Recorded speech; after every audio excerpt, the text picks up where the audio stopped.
Going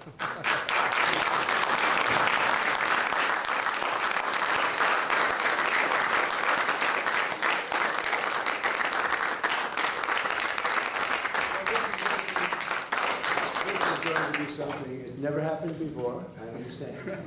And we have some very brilliant people representing two exchanges. First time you've ever come together like this. This is going to be very interesting. Why don't we do it every day? Bring people together, that's what I'm known for, bringing people together. So anyway, that's great. Nice to have you both. Thank you, everybody. So let's see, the status is we have the press. They don't want to know anything about soccer/football. Fortunately, they won't be asking any questions on that. Nobody cares about that, right? This is about the Trump accounts, which are absolutely incredible for children. Children can, at the age of 18 and after, become very wealthy people, come into the world with essentially no money, and end up at a pretty young age being very rich.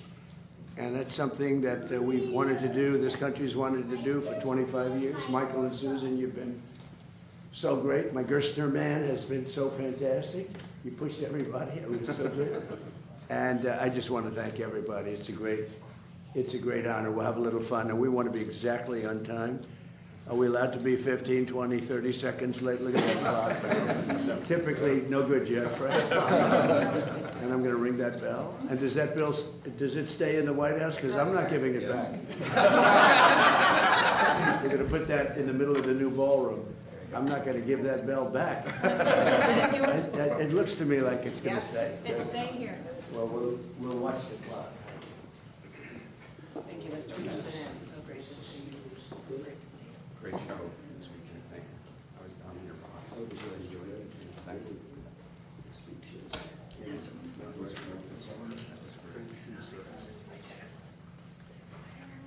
Dina from NASDAQ. Thank you very much. Okay, I'll get over at the bell. Right? Yep. I want to stand next to these soon-to-be very rich people. Good, so we'll get going, and good morning. I'm grateful to be with you on this historic occasion. The American dream belongs to every child, and today we are equipping the next generation with the right to claim their rightful share of it. Through Trump accounts, our president is creating an ownership economy where all citizens become shareholders. 38% of American families do not have any exposure to our great equity markets, but with Trump accounts, over time, we can get that number to 0. Already, 6 million American children have signed up. 86% of them with families earning less than $200,000. U.S. Treasury, 1.4 million of those accounts will receive $1,000 from the U.S. Treasury to seed the accounts. When the markets open in just a few minutes, Right now. Trump accounts will benefit. So ring the bell, Mr. President.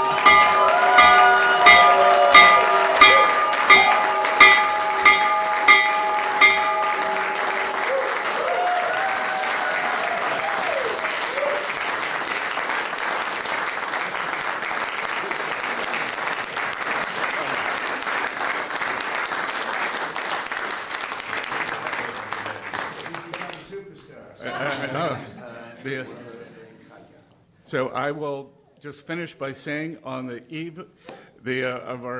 on the heels of our 250th anniversary, that this will be one of the president's most enduring legacies, and the great bounty of this will go for generations to come. It is my privilege to invite President Trump to speak after we had two firsts today. First time we've ever had the New York Stock Exchange and NASDAQ. They do a joint opening, and first time we've ever had the opening bell run in the Oval Office. So, Mr. President.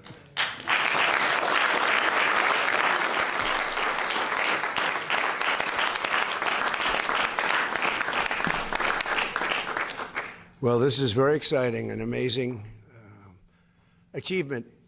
People, we don't know this, Michael, but people have been trying to do this for 30 years, and they were so generous. He put up, and she put up, I think she more than him maybe, both very much involved, but Michael and Susan put up $6,250 million, and I'm sure if I make a phone call, they'll do it again. The job they've done is incredible in life, so we want to thank you very much. Amazing, really amazing.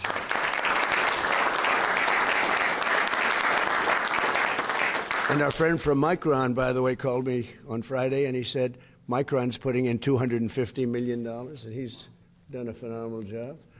And $250 million, and many other companies and people are putting up tremendous amounts of money. And it's something I'm very proud of. Some people think it's going to go down as one of the most important things we've done during the administration. So after a truly historic weekend celebrating the 250th anniversary of America, today we're thrilled to officially launch the Trump accounts. And we had some beautiful people and speeches and tremendous crowds. We had the biggest crowd anyone's ever seen that unfortunately lightning caused it to leave. And everybody said, well, we'll do it another time. When I heard that, I said, no, we won't. Everybody had left. I said, we're not doing it another time. We're doing it on the 4th of July. And we actually started the speech on the 4th of July. We had to wait a little while, like a couple of hours, let the lightning pass. And everyone had left. And we came back, and they had 150,000 people came back from they took their car. They're going back home to Texas. They turned their car around and came back. You wouldn't believe it, 150. I think the 150 was more impressive than the 425 or whatever it was. It was pretty amazing.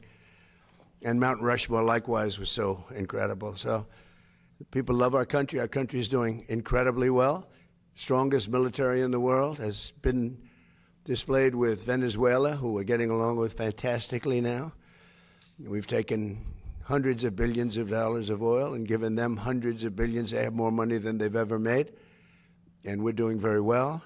We paid for the war many times over. And then Iran, we're doing actually equally as well. We're just not getting the kind of coverage that we should.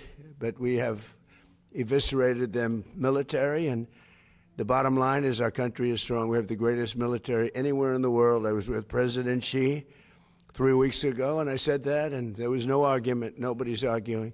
We built it during my first term, and we're using it now for very good reasons, because in this case, Iran can never have a nuclear weapon. We can never let that happen.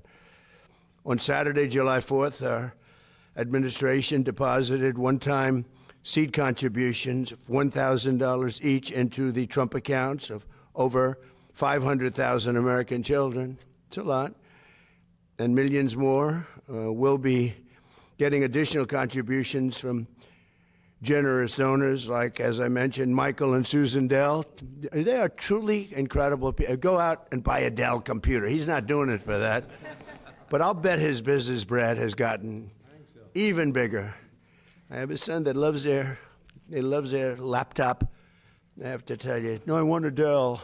We're going to get him that money back one way or the other. And then I'll ask for another $6,250,000. We'll start the whole process all over again. No, he makes an incredible product, and right from the beginning. And Brad Gerstner has been pushing this, so he's a very successful man. Not quite as famous as the Dell family, right? It's Michael, but you are. He's an amazingly successful guy, and he's put up a tremendous amount of money. And again, I want to thank Micron and all of the companies that have already called me, and they're putting up a lot of money. This is nothing. This is not me, and putting the name on it was not my idea. That was a whole group of people that passed legislation, because this is all made possible only by the passage of the great big beautiful bill. And I knew that this was happening, but I didn't know. All of a sudden, I see my name on it in the bill, but I'm very proud to have my name. They think it would sell. They said, it'll sell better if your name's on. I said, look, leave it on. But I did not. I just want to know, I did not ask for it. Michael, is that a correct statement? Did I ever go to you and say, Michael, don't put up the money unless they use my name? No. But I have done that in other cases. I will tell. In certain other cases, I've done that. Right, Scott? But not in this case. This is a very special kind of a thing that took place. It's in a way, it's a miracle. Nobody thought it was possible. Think of it. Children that are born without money, without any money. Great parents. They can have everything can be great, but they have no money. They can become very wealthy children at 18, and they can flip it over, or their people can flip it over into other vehicles at a certain age so that they don't take it out. I would recommend they probably don't take it out. But they can have a lot of money, especially if the market continues. Can you imagine if you did this during Trump a year and a half ago, where the market's gone up at levels? As an example, everybody said when I got elected, there's no way that during the 4-year period we'll ever hit 50,000 on the Dow. And we hit 50,000 on the Dow, I would say, in the first year, records. We had records. What NASDAQ has done, what the New York Stock Exchange, all the stock exchanges, 7,000 on the S&P was impossible during the first year, but they really thought it was impossible in 4 years, and we hit it before the first year. So if the children had invested the money a year and a half ago, we should have acted faster, actually. It's too bad. But it's going to go up. We have a hot country. It's going to go up. I think the market's going to go through the roof. When all those factories open, they're being built all over the country at record numbers. We have never built in the history of our country what we're building now. We have $19.2 trillion, and much of that money is going toward building factories, plants, AI, automobile. We've never built as many automobile plants. They're all over, and they're coming from all over the world. You know why? Because they don't want to pay tariffs. If they build their cars here, they pay no tariffs. So Japan, instead of making them in Japan or South Korea, instead of making them in Germany with Volkswagen and Mercedes and BMW, they're all building plants here now. They're coming out of Canada. They're coming out of Mexico. Mexico took a lot of our business, so did Canada. They're all coming back. I don't know what the countries are going to do, but they're all coming back. So today, with the ringing of the opening bell for the stock market, those accounts will now begin to grow right along with our booming economy. And I really believe we're going to have the biggest boom of all right now. You haven't seen anything yet. Between individual contributions and the seed funds, $800 million in new capital will be invested in the stock market for America's children this week. And I also think that we're going to be putting numbers in the budget, which will be really spectacular, because it's really not costing us anything. We're giving this money to children so they can have a good life. Very early on, they can have a good life. And we're going to be doing also something we're working on later on, and it'll be also, I think, very popular. And I guess the best definition is they have a plan in Australia, which people really like. It's really worked out very well, incredibly well, and very respected. And we're going to be talking about that with Congress and see if we can implement it. And that would be more for grown-ups as opposed to children, but it's something that's going to be great, I think, if we can get it done, and we're going to try very hard. But again, I want to thank Michael and Susan, Brad, and his son Lincoln, as well as Secretary of the Treasury, Scott Bessent, who has really been an incredible. If you're casting a movie, you put him as the Secretary of the Treasury because he's central casting. Do we agree? Wouldn't you say? More importantly, he's done a great job. SBA Administrator Kelly Loeffler, who's been phenomenal. Chairman of the SEC, Paul Atkins. Paul, thank you. What a job you do. You know, there's always been a problem there, and with you, everything goes smoothly. Although I have to say, Jay did a very good job also, right? During my first term. But Paul's been incredible. Everybody wanted Paul, and he's exceeded expectations, I will say, and everybody knows it. Thank you, Paul. Great job you're doing. Director of the National Economic Council, Kevin Hassett. I didn't want to lose Kevin. I said, Kevin, you're at a huge disadvantage because selfishly, for a certain other position, and we have another. We had the two Kevins, and they're both great. And a friend of mine, Ted Cruz, we fought each other for a while, and he's a very tough competitor, and we became friends. We were actually great friends before the campaign, and everybody said, will this ever end? In fact, he was doing a rally. He said, could we do a joint rally? That's like you people doing a joint bell ringing. It's like crazy, right? But he said, remember we did the joint rally outside in Washington. We had a big crowd. And the media was saying, will it ever end? I said, it will, but not yet. But it ended. But then it came together better than ever before. He's done a wonderful job as a senator, highly respected. In fact, somebody said, would you ever appoint him to the United States Supreme Court? Because he's a brilliant lawyer, Ted. I said, well, he's the only one I can think of that's going to get 100 votes. All Republicans will vote for him. All Democrats will vote for him because they want to get him the hell out of the Senate. No, if I was having a hard time with getting the votes, I would appoint Ted Cruz. I get 100%, a guarantee. But when you look at all of the different things that have taken place, and you look at the international nature of what we're doing, because these are all international companies, so many I can't mention because they're too big to mention. The kind of money that's being invested is really, really incredible. So again, I want to, just because they're friends of mine, but the exchange CEO, Jeffrey Sprecher, is here today. He's an amazing man, amazing success. His wife has done a fantastic job at small business. They call it small business, but when you add it all up, it's probably the biggest business in the world, right? But Kelly has been incredible. And Jeff, thank you very much. New York Stock Exchange President Lynn Martin, we want to thank. And NASDAQ Chair and CEO Adina Friedman, and NASDAQ President Nelson Griggs. We have all of them. This is a fantastic group of people. Thank you very much. Thank you. We've got them all. Did you ever think you'd be in the same? Well, this is a great room. This is an amazing room. I always, when people walk in, the biggest people in the world, people that are, in many cases, on your exchanges, right? They walk in and they look around. They go, oh, my God, I can't believe it. I don't want to use names. Larry Ellison walked in. And he said, what? Where am I? This is so, it takes a while. Actually, if you're negotiating, you have people at a great disadvantage because they're all screwed up, you know? It's a great place. I think it's the most important room anywhere in the world. So I thought it would be good to do this here, right? We seldom do that. But this was the first ever joint bell ringing between the New York Stock Exchange and NASDAQ. And hopefully it won't be the last. I think it's, you know, there are a lot of things you could do together that would be good. It's amazing the way you came together, and it was really easy. And they're competitors. But it's a great tribute, I think, to all of you that you were able to do this. It's people are talking about it.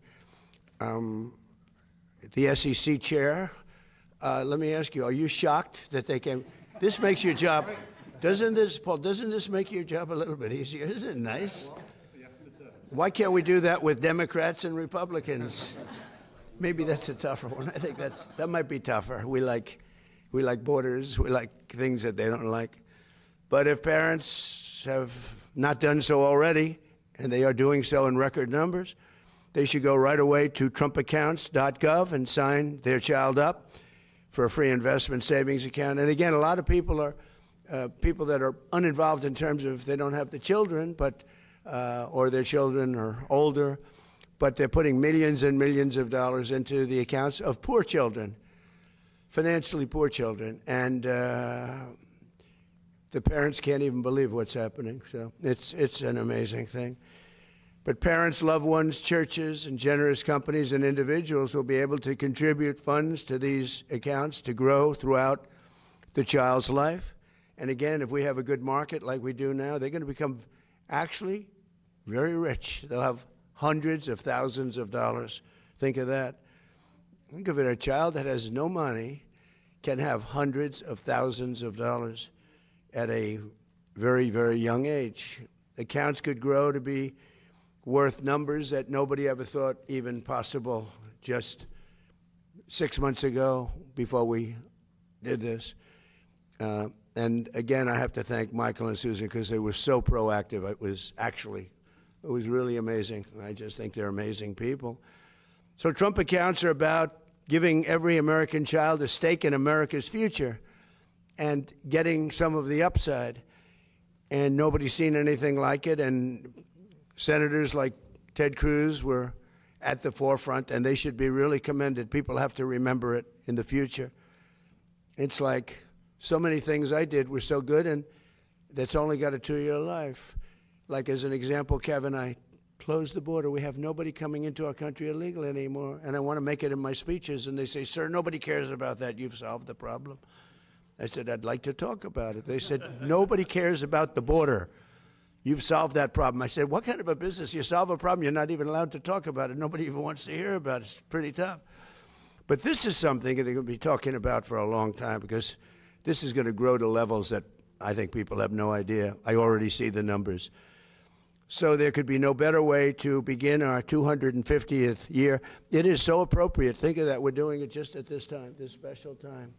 It's pretty amazing. So I'd like to maybe ask Michael Dell to come up and say a few words, followed by Lynn Martin and Adina Friedman and Jeff and some of the people that had so much to do. I'd like to have our great Senator, Ted Cruz, say a few marks, and anybody else that wants to. This is a big celebration. This is a much bigger situation than anybody can imagine. And then we'll take a few questions, okay? Thank you very much. Go ahead. Michael, please, why don't you start it off?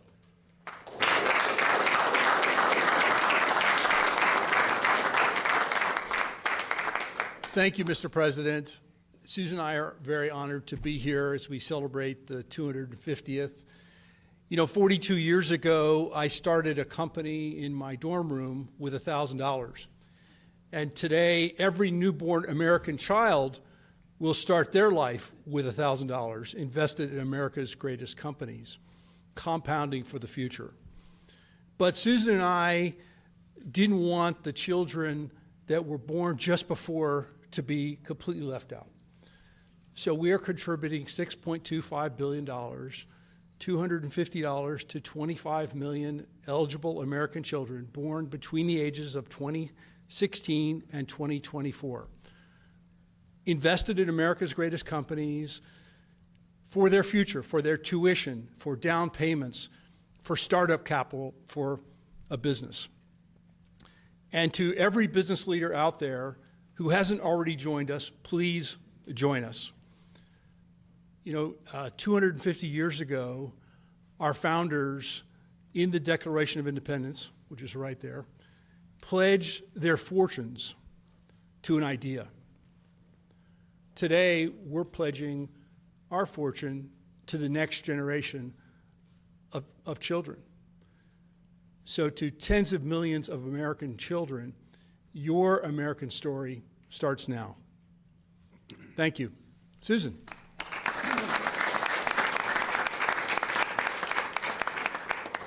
Thank you, Mr. President. I am so grateful to you for making the Invest America Act happen. You have made investing in America's children such an important initiative for our country. These accounts are a statement of belief in our nation's young people, and believing in our country's children matters enormously. The incredible leaders of our future leaders of our country are the young children that we are raising today. Investing in America's children essentially means investing in our future. It's an investment in America's ability to grow, to lead, and to compete for generations. Michael and I have believed in this idea for a long time, and seeing this become real is fantastic. A child that has a financial account in their own name is a child who has so many more opportunities and hope. And as a mother, I know that every child deserves that. So parents, claim your child's Trump account today. Years from now, your child will thank you for it.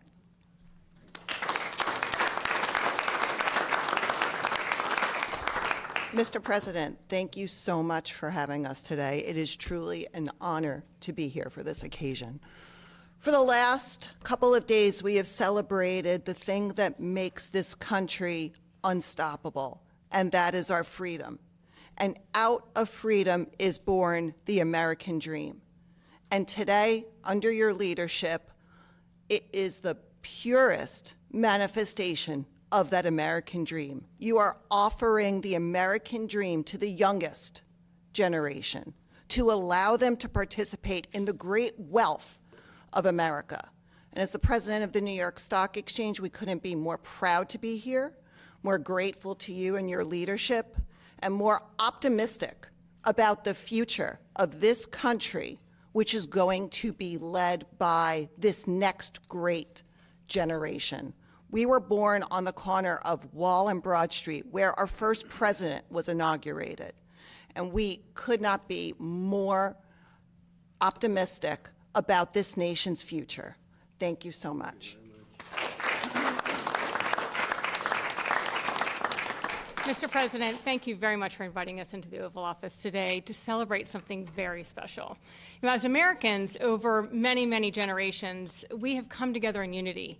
And today, the NASDAQ and the New York Stock Exchange have come together in unity for a great common cause, the Trump accounts. The Trump accounts are underpinned by the U.S. capital markets, which are really the engine of the greatest economy in the world.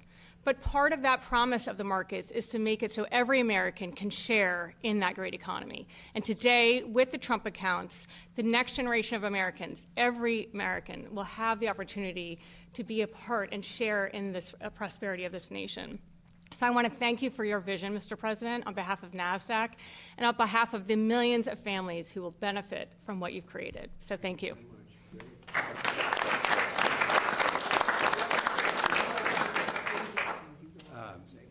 So hi, I'm Jeff Sprecher, the Chairman and CEO of the parent company, the New York Stock Exchange. One of the things that we celebrate on Wall Street, and we all in this room, we talk about Wall Street as the capital markets, and I don't think people realize that partly why Wall Street has its prominence is that our first president was sworn in on Wall Street, and the New York Stock Exchange was started to finance a brand new government and a brand new vision for a country. So it's amazing that 250 years later, this president is making that available to all Americans directly, and so it's incredibly fitting in my mind that we're here in this capital, which obviously is no longer New York, to widen the markets for everybody in the country. So thank you, Mr. President. Yeah, thank you. Mr. President, thank you for having us here. This is truly a remarkable day, remarkable setting for what has been a historic event. And at NASDAQ, every day we get to see brilliance come through the doors, companies that have created jobs, that have created an economy, and now the fact that it's able to be shared for all these children is just a remarkable, remarkable feeling to be here and to look what we've created. So congratulations. Thank you. Great job. Thank you very much.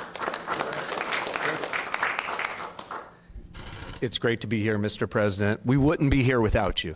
It was just over a year ago that Michael and I shared with you the idea for the Invest America Act.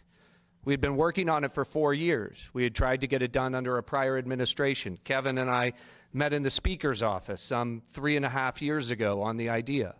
It took this president and his entrepreneurial courage less than a minute to say, this must happen. This is the whole purpose of my presidency, the Main Street agenda, the 70% of people who have been left out and left behind, who feel they're no longer connected to the American dream, and he called the Speaker and told him to put it in the reconciliation bill. That, my friends, is leadership. It doesn't just happen. In fact, it rarely happens in a place like Washington. And his courage and his leadership of this administration, you know, and then the great partnership of my friends Michael and Susan Dell and so many others to bring this to fruition. But let me be clear. Today is day one, Mr. President. We're committed to the next 250. And what that means is not 1 million kids in America, not 2 million kids in America, every child in America. All 70 million kids under the age of 18 deserve to have one of these accounts. We're going to get the accounts open for them. We're going to get them fully funded. The outpouring of support from America's corporate leaders, small business leaders, moms and dads, great philanthropists, we believe will raise over $100 billion for America's kids over the course of the next 12 months. This isn't a program. This is a transformative platform. Think of 1935 Social Security scale platform. Over the next 15 years, over $2 trillion will go into the pockets of kids and families that would have otherwise had zero, that would have been left out of America's capital markets. That is a legacy worthy of the great mission of this administration, and it would not have happened without you and the leadership of your administration. So thank you. Thank you very much.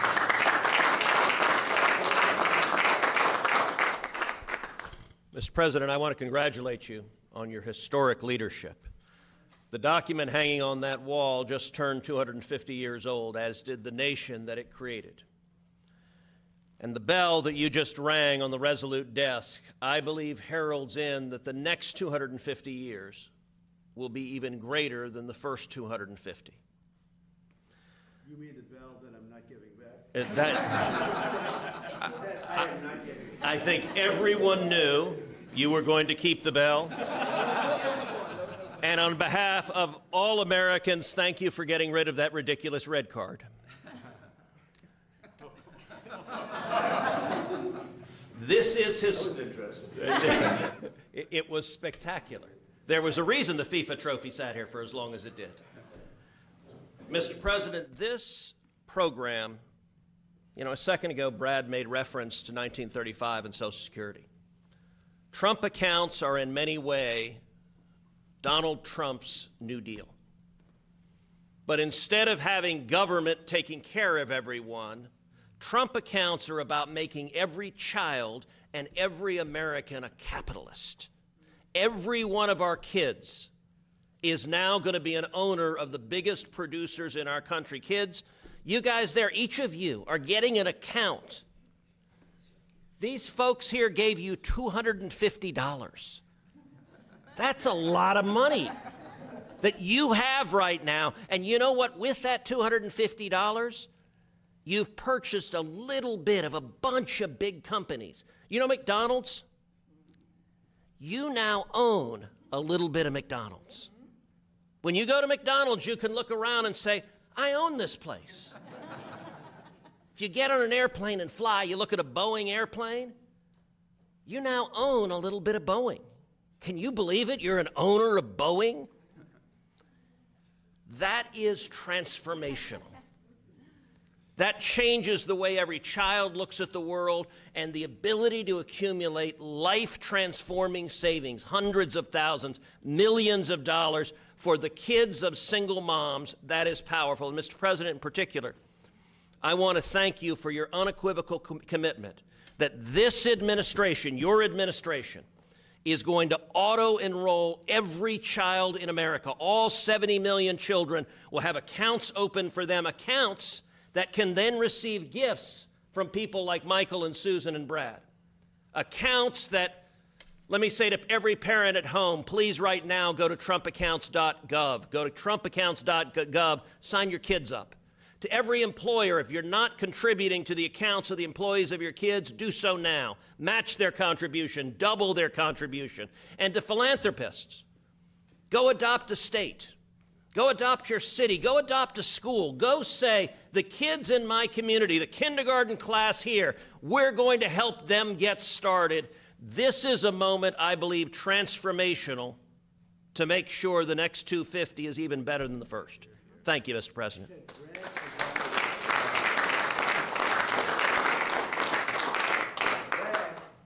Rich man, he adopted an entire state. Yeah, so I'm from Indiana, and we're going to add $250 following Michael and Susan to all kids in the state of Indiana under the age of 5. Ray Dalio in Connecticut. We have lots of philanthropists. They're adopting states, cities now. We have the city of San Francisco has been adopted, the city of Oakland, and recently with with Katie, we've adopted a school in the city of Durham. We've adopted a Boys and Girls Club in Philly. We've adopted, a Big Brothers Big Sisters in Newark, New Jersey last Wednesday. And it's all to show the country the art of the possible. When you create an open source platform, anybody can give to anybody.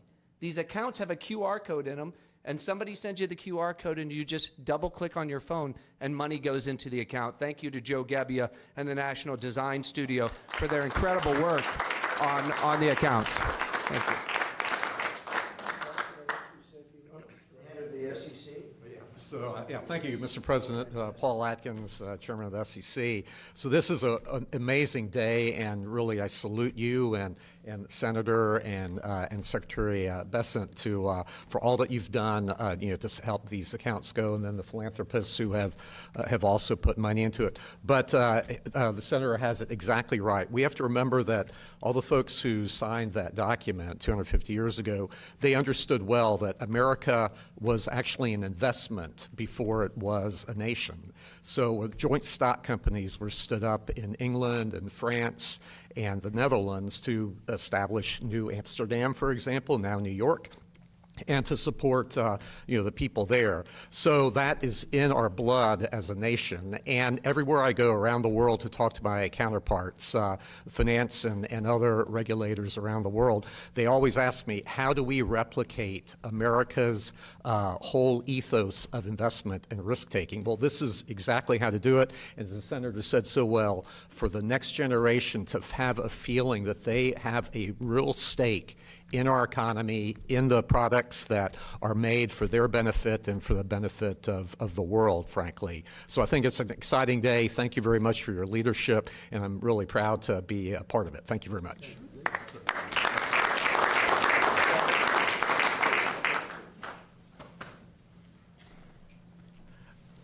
I'd just like to add a couple things. There have been so much wonderful things have been said, Mr. President, about what you're doing. This is absolutely transformational. I'd like to tip my cap to Secretary Bessent. His staff originally told him when this idea was floated that it would take a year or two. And Scott said, no, it's got to be the 4th of July. And they delivered. I'd like to thank the designers of the app, because every kid, as Scott arranged and as you were key to discuss, every kid can look at what firms they own. So it's not just going to say S&P 500. It's going to be you have a little bit of this, you have a little bit of that. And so we believe what it's going to do, sir, is connect America's youth to our vibrant economy in a way that's never been done before. So thank you very much.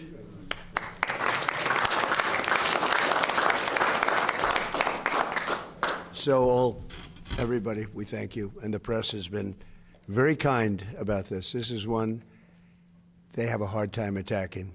We're all in this together. You have children. A lot of those children already, they have their accounts. We're going to see tremendous money come in from wealthy people and pretty wealthy people and very wealthy companies. And I'm getting calls from everybody to put money in. And they're going to put tremendous numbers of dollars in. And these children are going to have actually accounts. They're going to learn about finance a little bit. They can watch it. We're going to all watch it grow together. And we're going to have a whole different planet when they turn 18. It's going to be a lot different when you turn 18 and you have no idea what's going on and you have no money and no hope. They're going to have great hope. It's the American dream. It's a big part of the American dream. So, again, Michael and Susan and Brad and everybody that has worked so hard, it's an honor to be. This is truly an honor to be involved in something that's pioneering, but really not, because for so many years, I said for many, many years, decades, they've tried to do it. They've never been able to pull it off. So I just want to thank all of you guys. And I think it's such a great tribute to come together. Some people said, no, there must be a mistake. You mean you're having separate meetings? I said, no, just watch at 9:30, right? So it's a great honor. And thank you for being so fair about it. So we'll take a few questions, please. Yeah, please. Mr. President, Vladimir Putin, shortly after speaking to you on July 4th, struck Kyiv and killed innocent civilians. Why isn't he feeling any pressure after speaking with you? Well, I think he does feel pressure. He wants to end it, and Ukraine wants to end it, and we're in talks, and we'll see if we can get it ended. It's a terrible thing. I ended 8 wars, and this was, in my opinion, going to be an easier one, because I know both heads. I didn't know most of the heads. I did India, I did Pakistan, I did others. That could have been a real bad one. Nuclear, that was going to be nuclear. It could have been, as the Prime Minister of Pakistan, could have been 40 million people would have been killed, maybe 50 million. They had shot down 11 planes. It was raging for 4 days, and I got it stopped. And I did that, but this is one that I think we're getting much closer than people realize, and President Putin wants it to end. I will tell you that very strongly. A good call. And President Zelensky actually wants it to end now. And we're going to be going to NATO, and we're going to be talking about it. And I think we're going to get it. I think we're going to get it ended. It's been a terrible situation. Think of this: 25,000 people 2 months ago. 25,000 people were killed. 1 month, soldiers. Last month set the record. 36,000 people were killed in 1 month. Young soldiers, they go off to war and they're dead before the first weekends. It's drone technology. Michael, who would have thought that drones would have become such a factor? And they're killing machines. It's amazing. It's amazing. You hide behind a tree and it goes and gets you. And I've seen scenes that I don't want to see. I don't want you to see on that battlefield. You know, you hear about the Civil War, you hear about all of these different terrible wars, but this is really horrible. So I had a very good call, and I think we're getting close to getting it done. Mr. President, on the economy, there's been a refocus, it seems, in June to talk about your economic policies. When do you think that message will change the perception of Americans related to the economy? Well, I think people know. Look, oil is now at a level that it was, I think it's even lower on a barrel basis than it was before we started. We've gotten concessions. Now, they have to hold those concessions, but there'll be no nuclear weapon. We're going to be getting the, as I call it, dust, the enriched material, nuclear dust, I call it. Seems to have taken off, but it's enriched material. We're getting it. We're getting it. I went in for one reason, very strongly, that Iran cannot have a nuclear weapon. I'm not looking for regime change, although this is regime change. The first regime is gone. The second regime is gone. And I think the third regime is more reasonable, but we'll find out.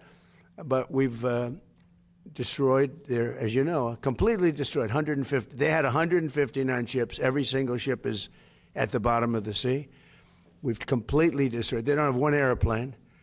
They don't have radar.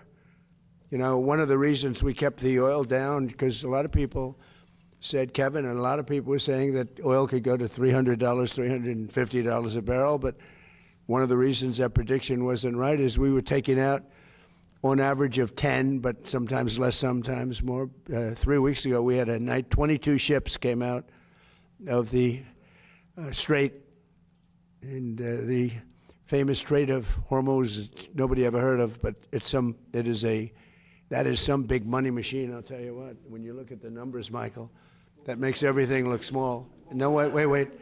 And we took out so much oil that people didn't know, and it only took a month and a half. They finally found out. They had no radar because their radar was destroyed. So we took them out late at night with no lights, with no nothing. And our great Navy, which did the greatest blockade anyone's ever seen, not one ship got through in 2 months. And we then freed up the blockade because we're close to maybe making a deal. I don't know. We'll make either. Look, we're going to win one way or the other. We're either going to make a deal or we're going to finish the job, okay? And it won't be tough to finish the job. I'd rather make a deal because I don't want to affect 91 million people. We can knock down their bridges in 1 hour. We can knock out their energy supply, all of those big plants that they built, big, beautiful, modern plants. They had a lot of money. They don't have any money now.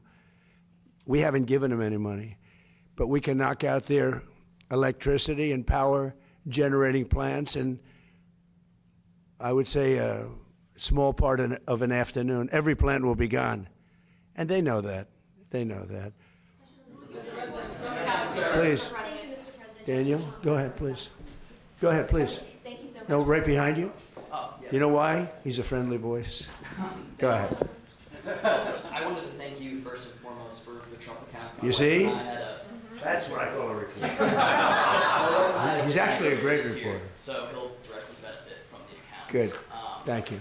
Fast forward 18 years from now, and a lot of these kids are 18, and they can look at the Trump accounts and they see hundreds of thousands of dollars from them. What lesson do you hope they'll walk away from and think about you regarding this program, and do you think this will go down as one of, if not the signature policy achievements of your I hope so. I think it will. I really believe it's going to be one. I think we've done a lot of great things, but I think this will be one of the top. It's going to teach children to be entrepreneurial, as opposed to the threat of communism that you're seeing a lot. This is not social democrats, by the way. That's a beautiful, we're social democrats, they say. They're not social, they're communists. They want to destroy our country. We're not going to let that happen. But this helps, even from the parent standpoint. You know, they see their child getting richer and richer as the market goes up. If it goes down, they don't lose anything. They make money, they have money. But if it goes up, they could become actually rich. And the parents are going to be watching, and we're all going to be watching, and we're part of a very big and very beautiful game. It's going to bring them into the mainstream. It's going to bring them into recognizing, like Michael Dell. I said, how the hell did you start this thing? What he built is incredible. Now his product is great. But as he said, he made them, I guess, laptops. He made a better laptop on his bed in a dorm than they sold in the store. So he started selling them, I guess, probably during college. I don't know where the hell you started selling them, but you sold a lot of them. And it just cascaded. And then his greatest deal was he met Susan, and she probably guided him beautifully. That was probably his most important thing. And they have great children, great everything. But, you know, it's a beautiful story. Think of it. They gave $6.25 billion. And there's a rumor he's giving more. I don't know if it's true. I'm not holding him. I mean, it's hard to say, hey, how about doubling up, right? But think of that. And started with no money. He had a great brain, which is, you know, that's better than money, I think. But, you know, it's like an amazing story. And that can happen with other people. Maybe not to that extent. Maybe there could be a few to that extent, but not to that extent. But that can happen with some of the people here, some children living in poverty. It can happen. And now they have a real chance. It's a big thing. It's a big thing. Yeah, please. I wanted to ask you, can you describe your phone call with Gianni Infantino about the red card? And Belgium is appealing the decision. What's your reaction? You're asking me about the whole soccer thing? So, yeah, I did. I spoke to Gianni, who's highly respected, who's produced the most successful World Cup in history by, they say, 4 times. This isn't just a success. I actually said, Johnny, we've got all these games. Each one is turning out to be a Super Bowl. And we have all these games. You know, when you think of it, every game is like a Super Bowl. Yes, I watched last night. What a game that was with Mexico and England. I mean, 2 countries, I don't know the players, although I think Kane is a great player. See, I played golf with him, and I like him a lot. He's a good golfer. But he's really great. But I watched, and no reason for me to watch, and you couldn't take your eyes off the game. Because I said, Johnny, you know, you have all these games, because they added games. In a country where really it's not our main sport, to put it mildly. And this has been 4 times more successful. He told me last night, the numbers are 4 times greater. They think 50 or 60 million people are going to be watching the game tonight. I mean, you know, this is getting to be Super Bowl numbers. But you have a game tonight, and they think they're projecting a minimum of 50 million people watching a game. We call it soccer. It's called football, I guess, but we can't really call it football because it gets there's a little confusion. So, yeah, you call it soccer. We're the only ones that do that, but we have football, and football's great. But I've never seen anything like it. So I saw the play, and I'm a person that loves sports and was a good athlete, and I understand sports really well, really well. And that wasn't a foul. That wasn't even an infraction. That was 2 guys running full speed that happened to crash into each other. You can't take your foot and properly place it on somebody else's foot when you're going, no, these were 2 great athletes that got tangled up, and this referee, who is a little bit suspect, if you check his past. I don't want to say that because I don't like to create controversy, but very suspect. If you'd like, I'll provide you with the past. He made a call that nobody could believe. You know, even people on the other side, they say, oh, we got lucky. Wow, and it's very interesting. They say they don't show them in slow motion. And I never realized that. I never heard of that before. That they're not allowed to review in slow motion because it's so different. Because you'll take 1 little quarter of a second and you'll see that a hand is touching a neck, or you'll see something. Whereas when you see it in fast motion, it will look like two guys collided, which is really what happened. They got sort of entangled. He didn't do anything wrong, and he's our best player or one of our best players, a very vital player. And he gave him a red card. I didn't know what that meant. I didn't think it meant much. Then I started hearing that means he can't play in the next game, at least in the next game. I said, boy, that's a big, if it happened to another player, it would have been unfair. But when they take your best player, or just about, they have some great players, and they say you can't play, that's very unfair. That's, it's one thing to penalize somebody for the game, but how do you penalize them for a game that hasn't been played yet? It's very unfair. You can't do that. So, yes, I asked for a review by FIFA. I spoke to a man who's highly respected, and by the way, whose level of respect has gone up tenfold. And he was good before this started, but he really pushed it in this country. I'm the one that got them to do it. It was not Biden. Biden was asleep. I got him to do it. In fact, it was very sad because I got him to do it. And if the progression was normal, I would have been retired now. The Democrats are saying, man, we should have just let him have his way. We would have had him gone. But I said, the saddest thing is I got the Olympics and I got the World Cup. I tried to claim 250 years too, but that didn't work. They said, that one is what it is. No, I tried, but it didn't work. But wait. So I got him. I was so proud of it. And then I realized, I wouldn't be president during that because I would have been out of office by that time. I felt badly. The beautiful thing about what I did is I ran. I never thought of it. And then all of a sudden I realized, I just got the Olympics, and I totally got that myself. And I just got FIFA. I got that myself. We gave a little piece to Canada, gave a little piece to Mexico. I got that myself. And a lot of people helped, like that man right there, Kevin. A lot of people, that. We worked hard on that, and we got it. But what we didn't know is how successful it was going to be. I didn't know. I said, Johnny, is anyone going to show up? Because, we're not really, I think soccer's doing much better, but I couldn't imagine. If you would have said to any very smart of these, like people like this, that the numbers they're doing now would be happening, they've never seen anything like it. Think of it. Take the most successful Olympics or the most successful FIFA, and you look at what's happened. You look at the numbers for this in the United States, just compared to FIFA, and it's numerous times more.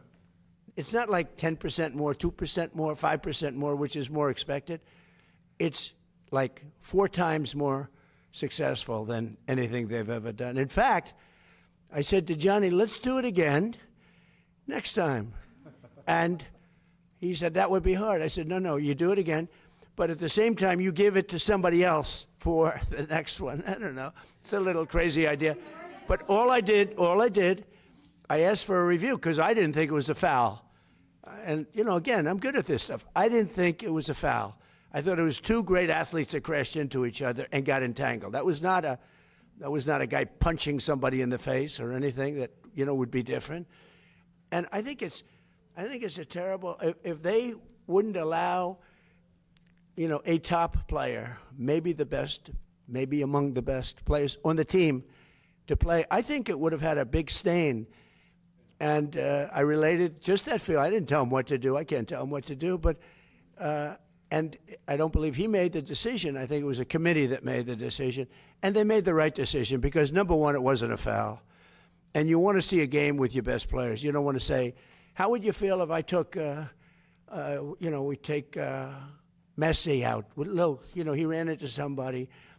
Or we took Ronaldo, you bumped into somebody, we're going to take you out of a game. He's great.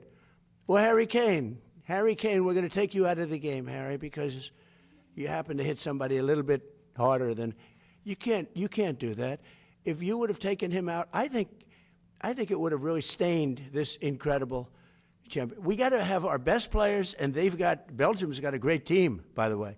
We got to have our best players, and they have to have their best. And if we win or we lose, it's fair. Otherwise, let's say we lost him and we lose the game. It would be a terrible thing. So I think they made a really brilliant decision. I think the referee's call was horrible. And nobody talks about that. They talk about the red card like it's fine. Nobody talks. The referee's decision to red card. I didn't know what the hell a red card was. When I found out, I said, you got to be kidding. This guy just hands up, okay, your best player is not going to play next week or in the next game. I said, wow, that's a lot of power. That's terrible. But then I looked at his past, and it wasn't so great. Okay. Yeah, Mr. President, are you going to talk to the Belgian Prime Minister before the game? I didn't think of it, but I would. He's a good man. But is your response? I will tell you this. The people in Belgium, if they win the game, they can be very proud. If they would win the game with a player missing, it would have been a different feeling. You can't do that. And I'm very glad. All I did was ask for a review. I didn't say, you have to do this. This man is a smart, tough man, Gianni Infantino. He's a smart, tough man. And his stock has gone through the roof because what the job he's done has been great. And I feel we have to have all the best players on the field. You can't take the best players. Yeah, please, Nibet. On the Trump accounts, thank you. Liam Cosgrove with Zero Hedge. What is your plan to facilitate broad adoption of these? And you mentioned, the communist issue, particularly that crowd, to get them to participate in this. Yeah. Since I see Anthony Populano's here, and he's probably going to ask, is Bitcoin in any way going to be related to this in the future? Are there plans to put Bitcoin into Trump accounts? Well, I've become a big crypto guy only for one reason. If we don't have it, China's going to have it, and they would like to have it. But now they're not even trying that hard because we've taken over crypto. But I'm a fan. I wasn't initially. I didn't know much about it. But for some of my first term, I wasn't much involved, but I'd watch. And I watched it grow, and it's a huge industry. And I got involved in it a little bit for politics, because I realized there are a lot of people love crypto. And even me as a businessman, I'd see a lot of money starting to come in with Bitcoin and, the different forms. And I said, this thing's got a lot of life. And then I hear China was going to make a heavy move on it, just like they do for AI. By the way, we're leading China substantially in AI, by substantial. And one of the reasons is when they build these big plants, I allow them to build their electric generating units, whether they use nuclear or oil and gas, whatever they want to use, they can use, except wind. We don't allow wind. Wind is terrible. It just doesn't work. It's too expensive, no good, bad for the environment. But, and they're building their own plants with some of the greatest electric producing plants that you've ever seen. I mean, they're teaching the companies that produce electricity, they're teaching them how to do a plant. So that was my decision. That was my idea. Because we have an old grid, it's tired, it's old, it would take years to fix it. And now we're actually taking the excess energy that they make. We need more than double the energy. If you take all of the electric that we have now, you need more than double it to power that industry, which is so shocking. When I first heard that, I said, no, you mean like a little, I couldn't believe that, Jeff. I heard more than double. So all the electric we make for everything to power that one industry. Now, with that being said, it's a massive industry, and it's going to be for good. I mean, look, we're going to have guardrails, and we have guardrails. You saw that a couple of weeks ago. We were able to stop something that we didn't like. And by the way, the company was very good. They were very good. You know that. But it can be used for tremendous good, and mostly good and some bad, and the bad we have to stop. But it's a massive industry, and I think things are going to happen. What you're seeing here with the kids, I think something could happen in that regard, too, with a contribution to the people of our country. I'll give you a little inside information. Am I allowed to do that? Well, we have Paul. Am I allowed to do that? That's a little inside information. You understand? Scott, you know what I'm talking about. No, I think you're going to see a contribution made by those because they're making tremendous amounts of money. They're also creating tremendous, the things that are happening in the world of medicine because of AI is not even believed. I'm friends with many doctors because of, what I'm doing as president, and I've become very friendly with a lot of them. They're great. They're great as long as they tell me I'm healthy, okay? When they tell me I'm healthy, so far so good. Where's a piece of wood? But a couple of them got together last week and they said, we can't believe the progress that's been made. And diseases, things that they didn't think would happen for 10 years happen in a matter of minutes, a matter of seconds. So that's going to be used for good. But we're leading China by a lot. We're leading everybody. Crypto's the same thing. If we didn't do it, China would do it. It's a massive industry. And frankly, when I went very pro-crypto, as you know, Biden was totally against it, but he has no idea what crypto is. He had no idea. He didn't have a clue. But they were very violently against it. They were putting people in jail. What they were doing to the crypto was horrible. It's amazing it survived that onslaught. It was a weaponization of government. So when I went very much for it, and I must have gotten, I think I got 100% of the vote. But what happened is, I think it was 100 million people. That's a big industry, and that means some pretty good things. But what happened is Biden then, after he was getting killed, he was down so much, all of a sudden they became pro-crypto. And their head of the SEC was horrible, unlike Paul, who's really good. No, I mean, he's the best man for the job. Everybody wanted him. But he was horrible. What he was doing to the crypto, they were putting people in jail. Oh, you know that better than anybody. Good people, great, prestigious people. They were putting them in jail. And I said, you got to be kidding. And they were trying to destroy the industry. Okay, ready? So now I'm killing Biden. I'm winning by so much. And all of a sudden he becomes totally pro-crypto. They dropped all investigations of everybody. They allowed people to come out of jail. And every time I see a crypto guy where they dropped an investigation, I said, you're lucky I'm president, because I don't know if you know, the Biden administration became totally pro-crypto that last couple of months, because they were getting killed. Because crypto has a tremendous audience. So yeah, I'm very much for crypto, because it's not a question of a personal thing. Because I let my kids do whatever the hell they do, they can do. I don't ever talk to them about it. I'm allowed to, I think. I'm allowed to, but I don't bother, because this office is a much higher calling. So I make, as president, the president of the United States get essentially $2.5 million for 4 years, right? Wait a minute. It's spread out over a period of 4 years. It's about $2.5 million. I waived my salary. Now, I figured, because we've had other wealthy presidents. We've had Kennedy, and we've had FDR was very wealthy. Teddy Roosevelt was wealthy. And one of the wealthiest, believe it or not, was George Washington, who wasn't in the White House, but there are pictures of him surveying this ground. He's the one that sort of picked the location. I think he made a good choice. He picked a good location. But George Washington had 2 desks in his pre-White House. One was, and they were right next to each other. One was for business, and one was for the presidency. He had 2 desks in the same room. And so you're allowed to, but I choose not to. I don't talk to my kids about, this stuff. But I will say this. To me, cryptos are very powerful. A lot of people are using it. Bitcoin, they're using it at levels that I don't think anybody understands really how powerful. And if we didn't do it, China would do it in a minute. And if we let our guard down on AI, if I didn't come up with the idea for electric plants, producing plants, they become a utility. Basically, these guys producing, you might as well put them down. Paul, I think you should mark them down as utilities, because frankly, in many ways, I'm more impressed by their electric plants. And they're building them on top of the buildings, alongside of the buildings, standalones right next door. But you have to see some of the electric producing, the generating plants that they're making. Nobody's ever seen, because they're brilliant people. And it's a fantastic thing. But if I didn't come up with that idea, maybe somebody else would have. I doubt it, because it's too simple. I mean, it's such a simple idea. Do you know that your friends, Michael, when I came up with that, and I told Mark Zuckerberg, I told Bezos, I told all of the people, AI, Sam, Elon, told them all, I said, no, I'm going to let you build your own plant, and I'm going to get you fast approvals.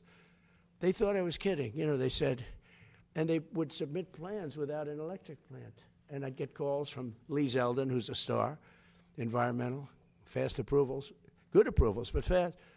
And they call up and they say, sir, these plants are not taking advantage. And I call them and say, why aren't you producing? They said, we thought you were, every one of them, they thought I was kidding, because they can't believe it. Number one, they can't believe that they're approved in a period of a matter of weeks, because If this was somebody else, it would be 20 years before. They're all under construction. We do rapid approvals.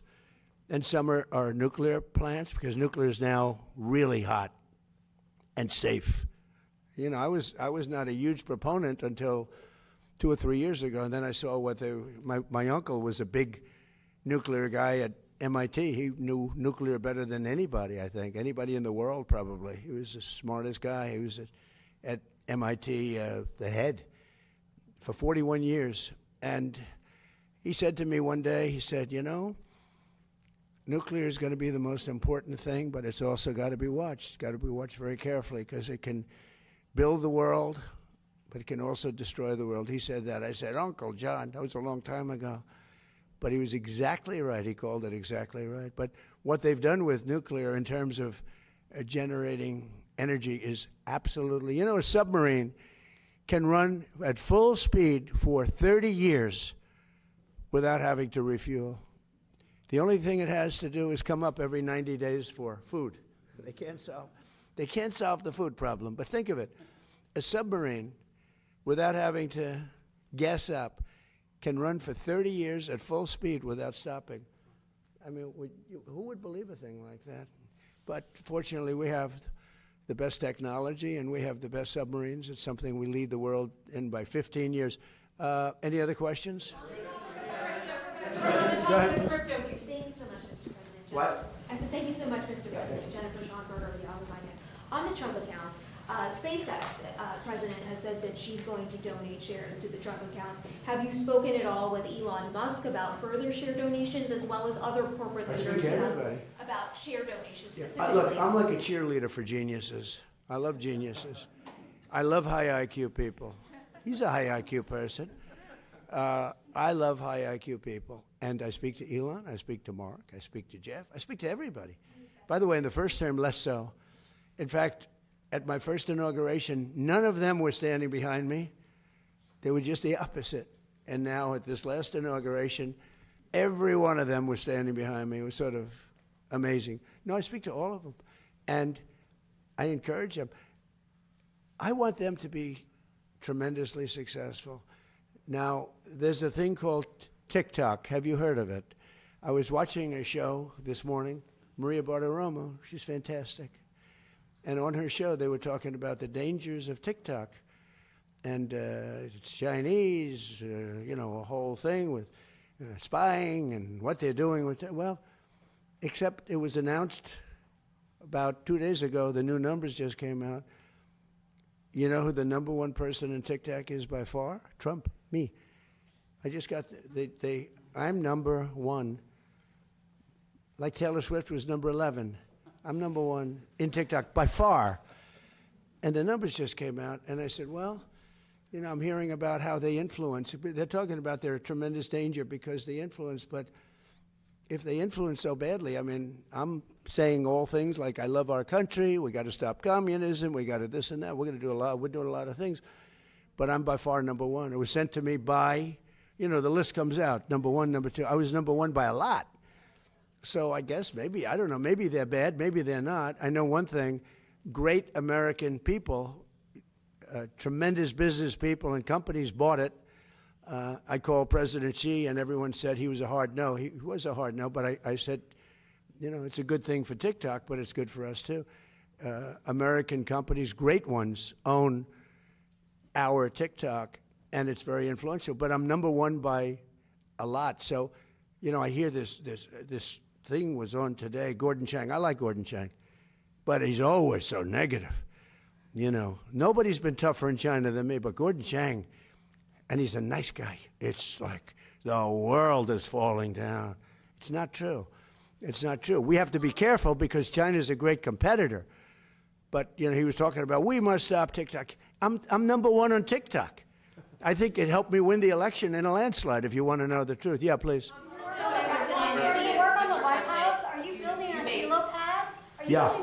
That's a yeah. So for 50 years we've been landing helicopters on grass. The grass is wet, soggy. The helicopters sometimes miss their little mark. You know, they send people out, Marines. I watch them do it. They march out so beautiful, great guys. They have a piece of metal that he put down. And except for the fact that these pilots are so good, they almost hit the mark all the time. But sometimes they miss. They're half the size of this desk. Think of it, you're landing a big chopper. But, you know, years ago, and they just got produced, but during my administration, they ordered brand new helicopters, the big ones, the ones for President. It's called Marine One. And our other Marine ones are about 40 years old. They're old, like Air Force One. You know, it's time to make a change. And other presidents wouldn't do that because they think it's not good to make a change to luxury, but you got to do it. You know, other countries have them. So Sikorsky we ordered a number of Sikorskys as the helicopters back and forth.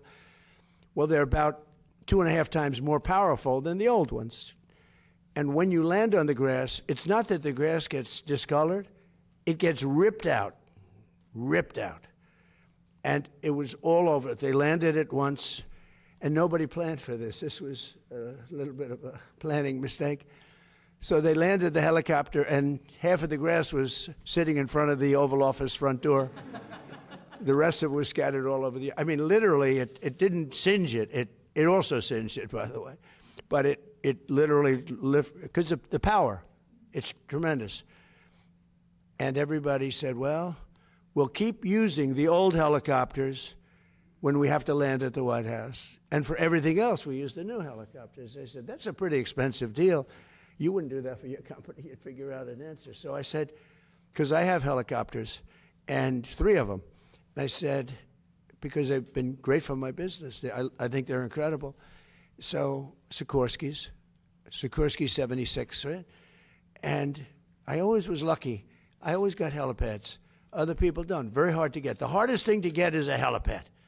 Okay, there's no harder zoning thing to get is a helipad. And I had like 7 of them at different places, so I could go around by helicopter. And I said to the people, have you ever thought, these are generals, Air Force generals that are brilliant, and, you know, you get used to a certain thing. They'd bring out the metal, but this was, now the metal didn't work because the power of these helicopters is so great it ripped up the grass, right? So I said, has anybody ever thought of a helipad? Because I build them, and they go quickly, and it solves all of the problems. Like, he's laughing. It's true, right? It's crazy. So it was funny. I said, has anyone ever thought of a helipad? I had like 6 generals in front of me. And they're going like, wow, that's a good idea. You know, it's like the paperclip. It was such a simple invention. Probably he says that about a laptop. To him, it's a simple thing. To other people, wow. But the paperclip. 200 years ago, a gentleman came up with the idea for a paperclip. And he made a lot of money, became very rich. Not as rich as Michael Dell, but rich in those money. And what happened is everybody was jealous. They said, why didn't we think of this? Same thing with a helipad. So now we're building a helipad, beautiful helipad. And it's got the seal of the White House on it, in granite, in carved granite. It's really a beautiful thing. And I'll tell you, Sikorsky is paying for it. You know why? Because they didn't tell us how powerful these helicopters were, and they felt a little bit guilty. They sold us, I like power, by the way. I think it's great for a helicopter. But they probably, I don't know, they felt a little guilty. And they are paying for the cost of it. It's about $5 or $6 million. They're paying the full cost. And when I heard they were paying the cost, I went out and said, let's do a beauty. Let's not just do a piece of concrete and paint it white, which is why I just put beautiful concrete, nice, and we paint it white. This one is a beauty. It's got the seal of the White House. It's beautiful, the eagle. And it's carved out of granite. It's done by some of the most talented people you'll ever meet. And you're landing on granite, which is the strongest stone that we can. Like the outside walk is black granite. That's 35,000 pounds per square inch. It's got a 1 million plus lifetime. It's the strongest stone there is. And that's being used out there, and it's going to be, I think, really beautiful. And you can see the size. It's going to be beautiful. And it can be used for other things when helicopters aren't landing. You can have other things out there like events. You could have news conferences literally on it because it's the right size. So by doing this, we solve the problem, and we'll be able to finally retire 45-year-old helicopters. Okay, how about 1 or 2 more, and we'll get out. Go ahead, please. About the FIFA decision. Millions of American soccer fans are obviously very happy, but what do you say to the critics who say this starts a precedent which other powerful leaders? Well, I don't know. I mean, I can only say this. I had nothing to do with the decision. What I did have to do is, I said, I think that should be reviewed because I watched the play. And he didn't do anything wrong. You know, got to look at, by the way, if he did, I'd feel differently probably. If he punched him in the face, if he did something wrong. I thought your young, wonderful basketball player, Caitlin, I thought that she was treated rather rough, if you want to know the truth. That was a much different kind of an event. That was a pretty bad event. But in this case, he didn't do anything wrong. Two people ran into each other. And by the way, if you look at that game, there were 10 instances where it was much rougher than that. So I think it starts with the fact that it shouldn't have been a foul. And then you have to look at the person that raised the card, and that's up to you people. You'll look at it. But I didn't think it was very good because it was not good. And I think that Johnny is brilliant at what he does. And I think they made, I don't think it was his decision, it's a big committee. And after reviewing it, I think they said, look, this game would have a big mark on it. If we lost, if we won, no matter what happened, you have to let them use their best players. And the game tonight's going to be amazing, and we're going to have a full team, and Belgium's going to have a full team. And you know what? If they beat us, then they can be really proud. The other way, if they beat us, we'll say I say it was rigged, just like the election was rigged in 2020, but I won't get into that. Ladies and gentlemen, thank you very much. The Trump accounts are great. Thank you.